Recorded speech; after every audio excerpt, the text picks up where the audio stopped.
सभी बच्चों को नमस्कार। आप सभी का शक्ति क्लासेज में हार्दिक स्वागत है।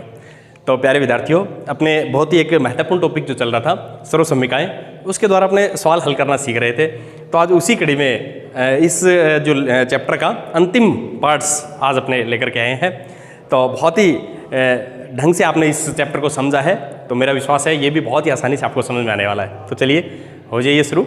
तो देखो बच्चों, आपके पास दिया हुआ है 27x³ + y³ + z³ - 9xyz। ठीक है, इसको सोल्व करना है। तो इसके लिए बच्चों एक बात अपने को ध्यान देनी है यहाँ पर कि अपने पास एक सर्वसम्मिका थी x³ + y³ + z³ - 3xyz। यदि इस फॉर्म में है तो आपने आगे सर्वसम्मिका लगा सकते हैं। ठीक है, मैं उस सर्वसम्मिका में लाने का इसको प्रयास करता हूँ। सबसे पहले मैं 27x³ को लिख लेता हूँ 3x³, ये हो गया y³, ये हो गया z³। अब देखो मैं अपनी तरफ से, क्योंकि मेरे को पता है x³ + y³ + z³ - 3xyz, इस फॉर्म में मैं इसको तैयार करता हूं। तो ना ऊपर देखता हूं, मैं सिर्फ अपनी तरफ से लगाता हूं 3xyz। ये देखो yz की जगह yz। तो देखो ऊपर वाले की तरह बन रहा है क्या? बिल्कुल बन रहा है, 9xyz हो गया ना तैयार। तो यदि ऐसा है तो आप इसमें एक सर्वसम्मिका है वो लगा सकते हैं। कौन सी? अपने सर्वसम्मिका में लिख देता हूं आपको। सर्वसम्मिका थी अपने पास x³ + y³ + z³ - 3xyz। इसके इक्वल अपने लिख सकते हैं बच्चों x + y + z, x² + y² + z² - xy - yz - zx, ये लिख सकते हैं। ठीक है, इसके साथ मैं इसको कंपेयर करता हूं तो देखिए अपना सवाल हल भी हो जाएगा। तो मैं यहां पर लिख दूं 3x³ y³ + z³। ठीक है, और ये बन गया अपने पास 3 × 3xyz, ये बन गया। ठीक है, तो अब अपने इसको लिख सकते हैं इस फॉर्म में। आ गए, देखो ये वाला जो है इस फॉर्म में आ गया। इस फॉर्म में आ गया तो आप इसको इस रूप में लिख सकते हैं। यही है ना? तो देखो बच्चों कैसे लिखेंगे इसको, यूँ लिख देंगे 3x + y + z। ये हो गया x + y + z। अब है तीनों का अलग अलग स्क्वायर, तो ये देखो बच्चों तीनों का अलग अलग स्क्वायर। फिर है 2 का गुणा और माइनस का निशान, तो 3xy yz और zx। ये देखो, अब इसको सॉल्व कर देंगे तो ये हो गया बच्चों अपने पास 3x + y + z, और ये हो गया 9x²। 3 का वर्ग 9 होता है ना, तो 3x का 9x² + y² + z² - 3xyz और -yz, और यहाँ पे फिर 3 है, तो ये हो गया बच्चों 3zx या 3xz। इस तरह से यदि अपने देखें तो इसके गुणनखंड देखो कितनी आसानी से हो गए ना। और यदि अपने को सर्वसम्मिका ध्यान में नहीं है तो ये सवाल कहीं ना कहीं अपने लिए एक समस्या बन सकता है। तो बच्चों अपने को सर्वसम्मिका को ध्यान में रखना है। जैसे सर्वसम्मिका में अपने इसको मान रखेंगे तो सवाल है वो बड़े ही आसानी से हल हो जाएगा। चलिए बढ़ते हैं अगले सवाल की ओर, देखते हैं अगला सवाल। तो यदि मैं सवाल नंबर 12 की बात करूं तो उसमें अपने को सिद्ध करके दिखाना है। सत्यापित कीजिए कि x³ + y³ + z³ - 3xyz बराबर 1/2 x + y + z, और या फिर इसके गुणा में है x - y² + y - z का + z - x का होल। ये है, ये अपने को दिखाना है। तो देखो इस तरह का सवाल जब भी है तो इसमें एक तो अपने पास लेफ्ट हैंड साइड होती है, एक राइट हैंड साइड है। तो अपने किसी एक साइड को लेके चलेंगे और दूसरी साइड को उसके इक्वल दर्शा देंगे। तो चलिए मैं इसमें राइट हैंड साइड लेके चलता हूँ। राइट हैंड साइड है मेरे पास 1/2 x + y + z। ये हो गया मेरे पास x - y का होल स्क्वायर, y - z का होल स्क्वायर और z - x का होल स्क्वायर। ठीक है, तो इसको मैं सॉल्व कर लेता हूँ। x + y + z, ये देखो बच्चों a - b की होल स्क्वायर यानी x - y की होल स्क्वायर है। तो सीधे ऐसा सर्वसम्मिका अपने को दिखाई दे रही है x² - 2xy + y²। इसको आगे खोलूँ तो y² - 2yz + z²। इसको आगे देखूं तो z² - 2zx + x²। ये देखो बच्चों। ठीक है, अब इसमें देखते हैं अपने पास 1/2 x + y + z। इसको यदि देखूं तो मेरे पास देखो x² और x², 2x² हो गए। इसी तरह 2y² हो गए, इसी तरह 2z² हो गए, 2 - 2xy हो गया, -2yz हो गया, -2zx हो गया। ठीक है, अब देखो बच्चों पूरे में 2 बेनिस्ट आ रहा है, तो निकाल लीजिए पूरे में 2। तो देखो बच्चों इसको यूँ लिख देता हूँ मैं, ये 2 कॉमन निकाल लिया, तो x + y + z, ये हो गया x² + y² + z² - xy - yz - zx। अब देखो बच्चों 2 से 2 कैंसिल हो गया, तो ये बन गया आपके पास x + y + z। तो देखिए इसको यूँ लिख देता हूँ x + y + z, x square plus y square plus z square minus x y minus y z minus z x, ये बन गया। तो इसको अपने क्या लिख सकते हैं, ये कौन सी सर्वसमीका है? रिवर्स में यदि देखें तो ये एक सर्वसमीका का राइट हैंड साइड है। तो इसकी लेफ्ट हैंड साइड यदि मैं देखूं तो मेरे पास ये कौन सी सर्वसमीका बन जाएगी, आपको पता लग गया होगा, यही तो बनने वाली है। तो देखिए इसको अपने यूं लिख सकते हैं, x cube plus y cube plus z cube minus 3x y z, ये लिख सकते हैं। तो इसका मतलब मैं RHS लेके चला था और मेरे पास कौन सी आ गई है, LHS आ गई है। तो इस तरह से अपने किसी सवाल को यदि सिद्ध करना है, सत्यापित करना है, तो इस तरह से कर सकते हैं। तो इसमें अपने को फिर एक सर्वसमीका, इन सर्वसमीकाओं का ज्ञान होना चाहिए, ठीक है। उसके बाद ये फॉर्म आए तो इसको इसमें कन्वर्ट करके लिखा जा सकता है, ये अपने को पता होना चाहिए। यदि ऐसा आप नहीं कर पाते हैं तो बिल्कुल अपने ऐसे सवालों में सफल हो सकते हैं। तो चलिए बढ़ते हैं आगे, देखते हैं अगला सवाल। तो देखो बच्चों, अगला सवाल बहुत ही रोचक सवाल दिया गया है, 13 नंबर सवाल। यदि x plus y plus z बराबर 0 हो तो दर्शाइए कि x cube plus y cube plus z cube बराबर 3x y z होगा। यदि ऐसा सवाल है तो कैसे सॉल्व करना है, बहुत ही अच्छा सवाल है। तो देखो बच्चों, इसमें अपने ये जो दिया हुआ है, यदि ऐसा है तो ये होगा, ठीक है, ये अपने को सिद्ध करके बता। तो अपने इस पार्ट्स को लेके चलेंगे सिर्फ। तो देखिए बच्चों, x plus y plus z equal to 0, ये ले लिया। मैं इसको ऐसे लिख सकता हूं माइनस जेड, क्योंकि पक्षांतरण कर दिया। अब ये समीकरण बन गई एक, ठीक है। समीकरण को दोनों तरफ अपने क्यूब कर सकते हैं, क्योंकि मेरे को पता है 3 घात में इसको कन्वर्ट करना है। तो दोनों तरफ मैं घन कर देता हूँ। किसी समीकरण के दोनों तरफ घन करेंगे तो उसके मान में कोई अंतर थोड़ी आएगा, वो तो इक्वल रहेगी। तो चलिए देखते हैं, दोनों तरफ यदि घन करेंगे तो दोनों तरफ घन करने पर तो ये हो गया x प्लस वाई की होल क्यूब और माइनस जेड की होल क्यूब। तो यदि मैं इसको सॉल्व करूं तो मेरे पास है x cube 3x square y 3x y square और y क्यूब और बराबर z क्यूब, वो भी माइनस का, क्योंकि माइनस की घात 3 है तो माइनस का चिन्ह तो आएगा। तो चलिए बच्चों कैसे करना है, अब देखो मैं इसको ऐसे कर सकता हूं, x cube plus y cube और ये प्लस का जेड क्यूब, ये इधर ले आता हूं और इधर ले जाता हूं माइनस में 3x square y minus 3x y square, ऐसे कर देता हूं इसको। देखो बच्चों, ये स्टेप उठा के यहां कर दिया मैंने, ये दोनों स्टेप उठा के इधर करें। क्यों?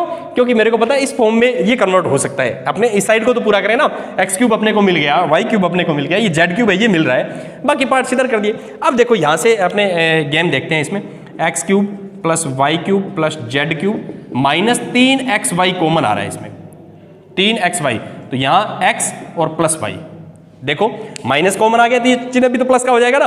अब देखो x plus y, x y plus y के बराबर तो माइनस जेड होता है समीकरण 1 से। तो ये हो गया मेरे पास, देखिए बच्चों, x cube plus y cube plus z cube minus 3x y minus z. तो ये हो गया बच्चों x cube plus y cube plus z cube बराबर 3x वाई जेड। ये तो प्रूव करके अपने को बताना था, है ना। तो इस तरह से अपने सिद्ध करके बता सकते हैं कि यदि ऐसा है तो ऐसा हो सकता है। तो देखो कितना अच्छा सवाल है। अपने को इसमें x प्लस वाई की होल क्यूब का पता होना चाहिए, ठीक है। और एक ये इसमें पार्ट्स है कि x प्लस वाई जब आएगा तो उसको समीकरण 1 से फिर कन्वर्ट कर देना है, जेड की फॉर्म में आपको लिखना है।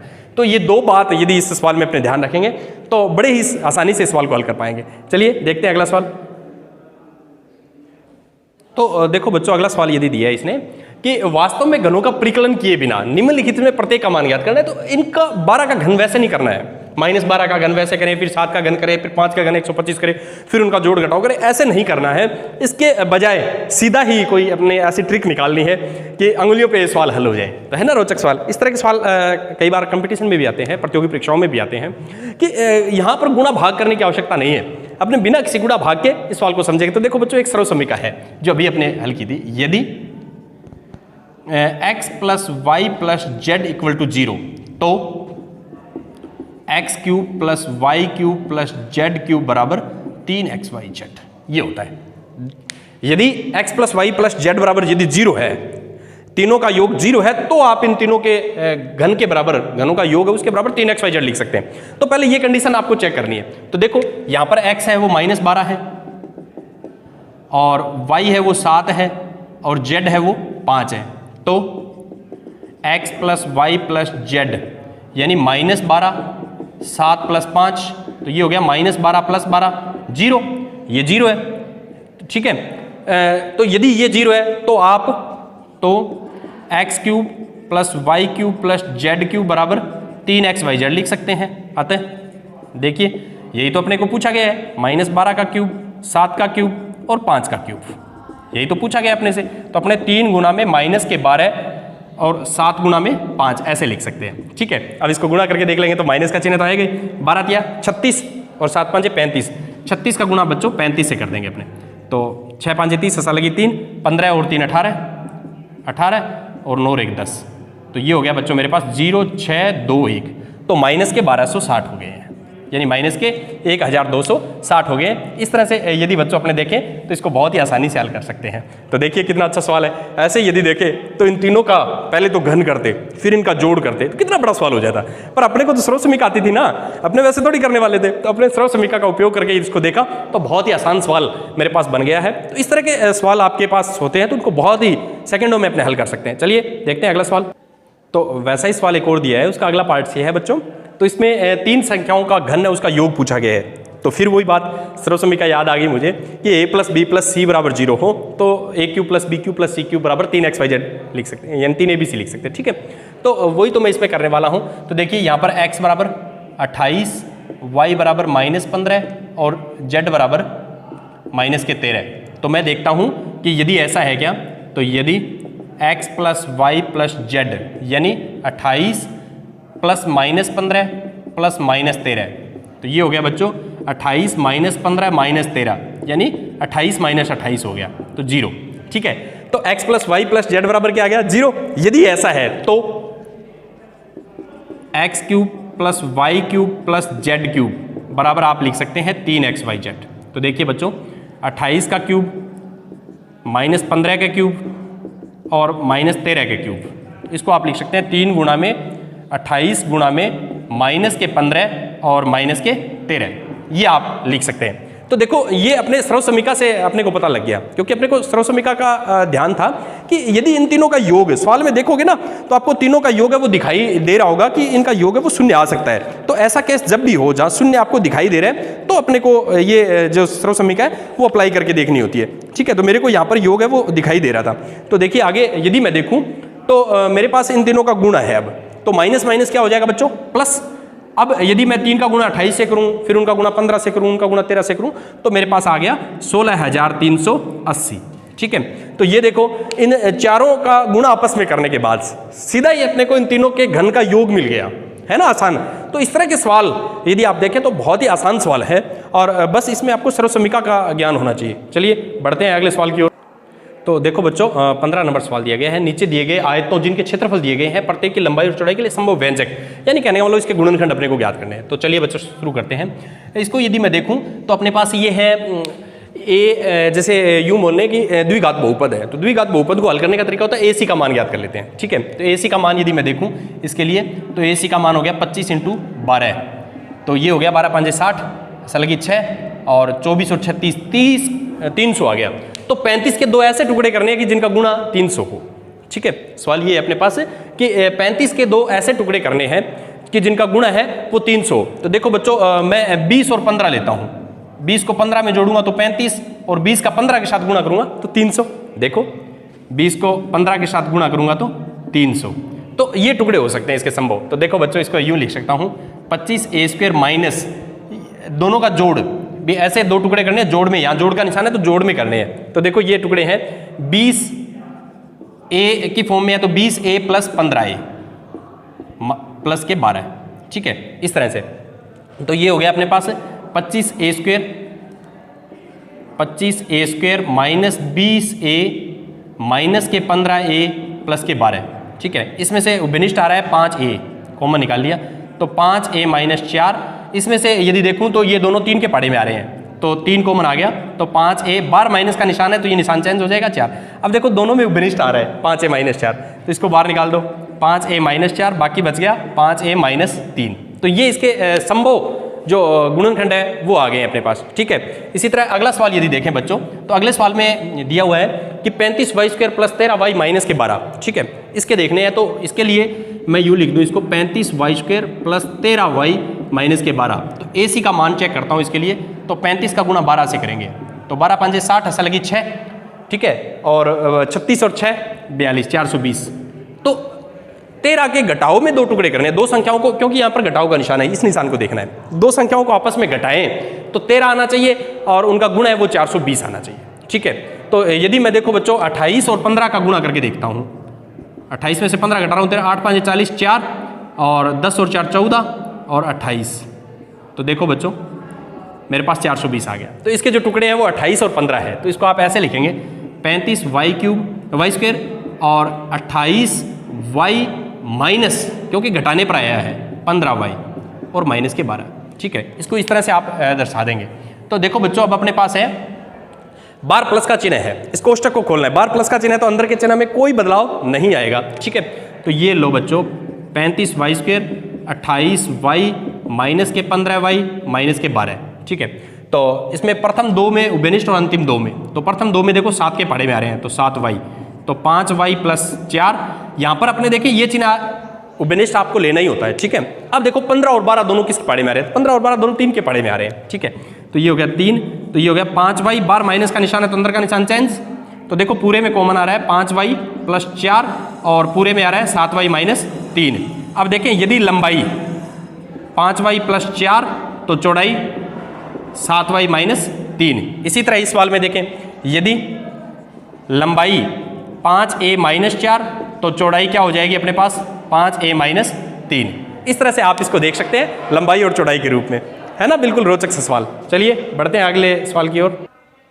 तो अगला सवाल यदि बच्चों अपने देखें तो अंतिम सवाल दिया गया है, आयतन दे रखा है, तो ये कहना है कि इसमें 3 गुणनखंड अपने को दिखाने हैं। ठीक है, 3 गुणनखंड अपने को ज्ञात करने हैं। तो इसको यदि देखूं तो 3x उभयनिष्ठ आ रहा है, तो ये हो गया बच्चों 3x निकल गया, तो यहाँ पे x और यहाँ पे 4। तो अब इसकी 3 विमाएं यदि देखें तो एक तो 3 है, एक x है और एक x माइनस 4 है। तो संभव व्यंजक यदि देखें बच्चों तो एक तो 3 है, एक x है और एक x माइनस 4 है, ये 3 व्यंजक निकाल दिए। इसी तरह इसकी बात करूं, है ना, बिल्कुल आसान। तो इसमें भी उभयनिष्ठ आ रहा है, देखो 12k Y square 6k Y minus 20k, एक तो k आ रहा है, एक 12 6 और 20, इसमें से देखिए आप, तो ये 2 के पहाड़े में आ रहे हैं, तो यहाँ पर मैं कह सकता हूँ 2 के उभयनिष्ठ आ गया, तो ये हो गया 6 वाई स्क्वायर और प्लस के 3 वाई और माइनस के 10, ये आ गया देखो बच्चों। ठीक है, अब यदि अपने देखें तो इसके अंदर तो ये हो जाएगा अपने पास 60 आ गया, 10 छिके 60। ऐसी 2 संख्याएं अपने को देखनी है कि जिनका घटाव यदि करूं तो मेरे पास 3 आ जाए। ऐसी कोई संख्याएं अपने को देखनी होती है जिनका घटाव करूं तो मेरे पास कितना आना चाहिए, 3 आ जाना चाहिए। तो बच्चों ऐसा गुणनखंड नहीं है, तो अपने यहाँ पर इस सवाल में देखते हैं कि 6 के बजाय इसमें 8 यदि करते हैं तो ये सवाल हल होगा। तो कैसे, अब देखिए इसमें 4k अपने पास उभयनिष्ठ आ गया है, तो ये हो गया 3 y square plus 2 y minus 5। अब देखिए अब 15 AC का मान 15 हो रहा है, तो ऐसे अपने को गुणनखंड ज्ञात करने हैं बच्चों कि जिसको घटाऊं तो मेरे पास 2 आना चाहिए, तो 5 या 15। तो देखो बच्चों 4k 3 y square 5 y minus 3 y, ये देखो इस तरह से आप इसको लिख सकते हैं। तो 4k ये हो गया 3 y square 5 y minus 3 y minus 5। ठीक है, 4k इसमें से यदि देखूं तो प्रथम 2 में उभयनिष्ठ, अंतिम 2 में, पहले में y तो 3y प्लस 5, फिर माइनस 1 तो 3y प्लस 5। अब पूरे में यदि देखूं बच्चों में तो मेरे पास आ गया 3y प्लस 5 और ये आ गया y माइनस 1। तो ये 3 विमाएं बन गई, 3 व्यंजक बन गए। तो संभावित व्यंजक जो बन गए वो है 4k 3y प्लस 5 और y माइनस 1, ये 3 बन गए बच्चों। ठीक है, तो इस तरह से ये चैप्टर पूरा हुआ। मेरा विश्वास आपको व्यंजक यानी बहुपद पोलिनोमियल बहुत अच्छी तरह समझ में आया होगा। तो आप बिल्कुल साफ सुंदर इसको कीजिए और ये चैप्टर अपने को तैयार भी करना है, क्योंकि परीक्षा की दृष्टि से यदि देखें तो बहुत ही महत्वपूर्ण चैप्टर है ये। तो आप इसको भली भांति अपने गृह कार्य की कॉपी में तैयार करेंगे, मेरा विश्वास है कि आपको समझ में आया है और इसी तरह आप पढ़ते रहेंगे। मिलते हैं अगली चैप्टर के साथ, तब तक के लिए धन्यवाद।